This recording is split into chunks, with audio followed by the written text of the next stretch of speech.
विकसित यूपी बैठक कानपुर जल्द आ रहा है सिर्फ और सिर्फ यूपी तक पर।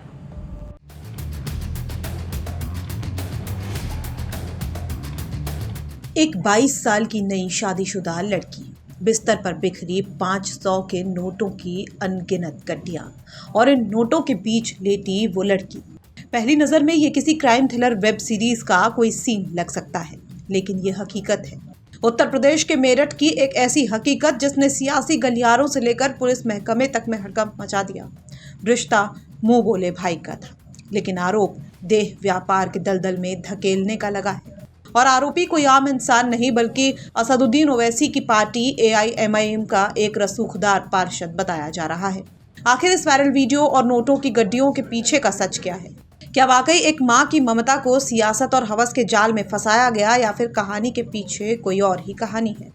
ये पूरा सनसनीखेज मामला उत्तर प्रदेश के मेरठ का है। मेरठ के ब्रह्मपुरी थाना क्षेत्र के खत्ता रोड पर रहने वाली एक बेबस मां मुसर्रत जब इंसाफ की गुहार लेकर SSP ऑफिस पहुंची तो उसने जो दास्तान सुनाई उसने पुलिस अफसरों को भी चौंका दिया। मां का सीधा और गंभीर आरोप है वार्ड नंबर 81 से AIMIM के पार्षद हाजी अफजाल पर। वही हाजी अफजाल जो पेशे से पत्थर का कारोबारी है और जिसे ये महिला अपना मुंह बोला भाई मानती है।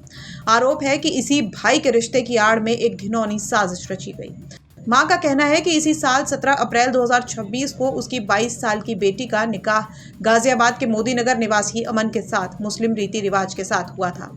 शादी को अभी कुछ ही दिन बीते थे, लेकिन आरोप है कि पार्षद हाजी अफजाल की नज़र उसकी बेटी पर थी, और वो भी गलत नज़र। पीड़िता की मां का आरोप है कि निकाह के कुछ दिन बाद ही हाजी अफजाल ने उनकी बेटी को बहला फुसलाकर उसकी ससुराल से उसको वापस बुला लिया और उसका तलाक करवा दिया। इसके बाद आरोपी पार्षद लड़की को अपने साथ ले गया। जब भी मां अपनी बेटी के बारे में पूछती तो आरोपी झूठ बोल देता कि बेटी सुभारती में पढ़ रही है और वहीं एक PG में रह रही है, लेकिन मां का दावा है कि सच कुछ और ही था।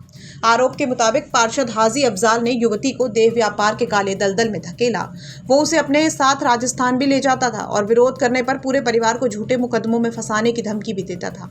इतना ही नहीं, मां का यह भी आरोप है कि पार्षद ने युवती के बैंक अकाउंट में बड़ी रकम भी ट्रांसफर की है। सबूत के तौर पर मां ने पुलिस को कुछ वीडियो सौंपे हैं जिसमें उनकी बेटी 500-500 के नोटों की गड्डियों के साथ बेड पर लेटी हुई नजर आ रही है। मां का दावा है कि ये वीडियो राजस्थान का है, जब पार्षद उसे वहां ले गया था। लड़की की शादी करी थी 2017 तारीख में, तो अप्रैल की चौथे महीने की 17 तारीख में। अच्छा। उसमें मैंने शादी करी तो 23 तारीख में हाजी अफजाल पार्षद वाड़ी का मेरी लड़की को तलाक दिला के ले आऊंगा। उसके बाद में उन्होंने वो दी अपनी न्यूज पे वो छोड़ी वीडियो। उस पे ये छोड़ा कि हाजी अफजाल अपने ही मुंह से ये बता रहे हैं कि वो लड़की सुभारती में पढ़ रही है और PG में रह रही है। जब उन्होंने लड़की के मुंह से ये कहलवाया बयान कि जी लड़की ये कह रही है कि मेरी माँ मुझे तलाक दिला के लाई। जब मेरी माँ मुझे तलाक दिला के लाई तो लड़की मेरे पास क्यों नहीं है? मैंने इसका जवाब मांगा। दूसरी बात, जी सर मैं हूँ एक गरीब औरत।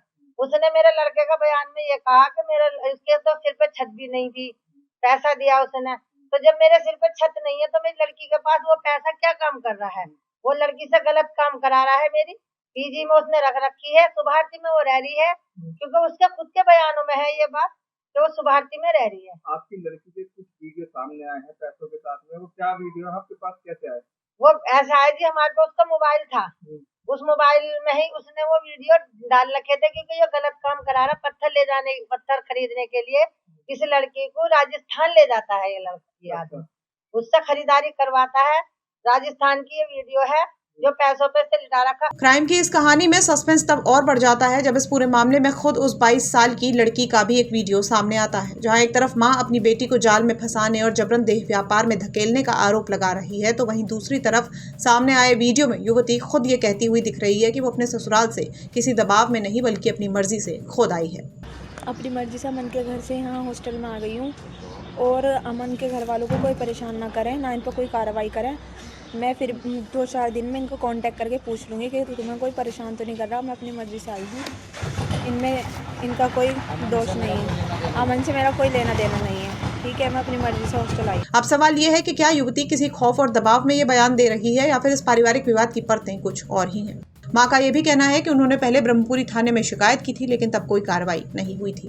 एक प्रार्थना पत्र प्राप्त हुआ था जिसमें आवेदिका जो मुसरत जी है, इनके द्वारा ये आरोप लगाया गया है कि इनकी जो बेटी है जिसकी उम्र 22 साल शादी के पश्चात इनके जीवन में कोई एक जो व्यक्ति जिनका जो पार्षद है हाल फिलहाल में, इनके द्वारा भाई का रिश्ता रखते हुए कुछ उनके साथ में गलत चीज की गई, साथ में उनकी शादी भी तोड़वाई और इसके संबंध में एक वीडियो भी हाथ लगा है, जिस वीडियो में उनकी जो बेटी है वो कुछ रुपयों के साथ दिखाई दे रही है। फिलहाल पुलिस ने तो इसमें मुकदमा दर्ज कर लिया है और जो भी तथ्य प्रकाश में आएगी उसके अनुसार आगे की विधिक कार्रवाई की जाएगी। मामला क्योंकि एक राजनीतिक दल के पार्षद से जुड़ा हुआ था और आरोप बेहद संगीन थे, इसलिए पुलिस ने शिकायत मिलते ही तुरंत एक्शन लिया।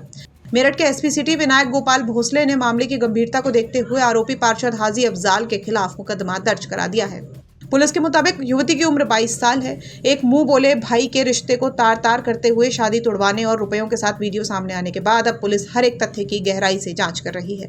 क्या वाकई ई गवर्नेंस और सख्त कानून के इस दौर में कोई अपनी राजनीतिक खनक के दम पर ऐसा घिनौना खेल खेल सकता है, या फिर इस मामले के पीछे कोई और ही सच छुपा है? ये तो पुलिस की तफ्तीश के बाद ही साफ हो पाएगा। फिलहाल इस घटना को लेकर क्या कुछ है आपकी राय, वो हमें कमेंट बॉक्स में जरूर बताइए। मेरठ से उस्मान चौधरी की रिपोर्ट, यूपी तक। जब कुंभ से हम निकले, इतना विरोध, फिर मुझे समझाया गया कि अरे कुंभ की चीजें कुंभ के बाद खत्म हो जाती हैं, जो विरोध है जो बात है वो कुंभ के बाद खत्म हो जाता है। और मैंने भी ये सोचा कि हाँ, फिर सब अपनी लाइफ में बिजी, अपने काम धंधे में बिजी, कहाँ किसी को इतना टाइम है कि ये बार बार मेरा विरोध करने बैठेंगे। लेकिन कुंभ निकलने के बाद मेरा नाम, आपको पता है क्या हो गया था? क्या? कंट्रोवर्शियल हर्षा। कंट्रोवर्शियल हर्षा। हाँ, जबकि अगर मैं इस चेयर पे बैठी हूँ, आपने बोला है, मैं बैठ गई, आपका ये वीडियो वायरल हो जाए, आप कुछ भी उसमें टैगलाइन डाल दे, तो इसमें मेरी कोई गलती नहीं है। मैं अगर शाही रथ पे बैठी थी और मैं अगर भगवा पहन के बैठी थी, तो मैं हर चीज अपने गुरु आज्ञा से बैठी हुई थी। जो पहना था, जहां बैठी थी, हर चीज गुरु आज्ञा से थी। तो मैं कैसे गलत हुई? ना मैंने किसी का अपमान किया, ना मैंने किसी का विरोध किया, ना किसी के साथ बदतमीजी की, ना अपनी मर्यादाएं पार की। तो मैं कैसे गलत होगी? और अगर मेरे गलत ना होने के बाद किसी को मेरा विरोध करना है, तो हर व्यक्ति अपने जीवन में स्वतंत्र है। अब महाकुंभ से निकलने के बाद मैं जहां भी जाती, जिससे भी मिलती, या कुछ साधु संतों से, क्योंकि विरोध इतना हो गया था, मुझे यह था कि मुझे धर्म के ही रास्ते में चलना है। अब धर्म के रास्ते में अगर मुझे चलना है तो मुझे साधु संतों का सानिध्य चाहिए, उनका मार्गदर्शन चाहिए। उन्होंने मिलने से मना कर दिया कि नहीं, उनसे नहीं मिलना है, उनके साथ बहुत कंट्रोवर्सी हुई है, बहुत विरोध हुए हैं, नहीं मिलना है। अरे उस लड़की की क्या गलती थी? उस लड़की ने किसके साथ गलत किया? उसके साथ गलत हो रहे। इस वक्त अगर आप लोग साथ में नहीं होंगे तो कौन साथ में होगा? तो मुझे अंदर या महाकुंभ से लेके इस माघ मेला पूरा 1 साल, 365 दिन में से 300 रातें मैंने रो के गुजारी है। मैंने मरने की अपने लिए विनती की है भगवान से कि भगवान मुझे मौत दे।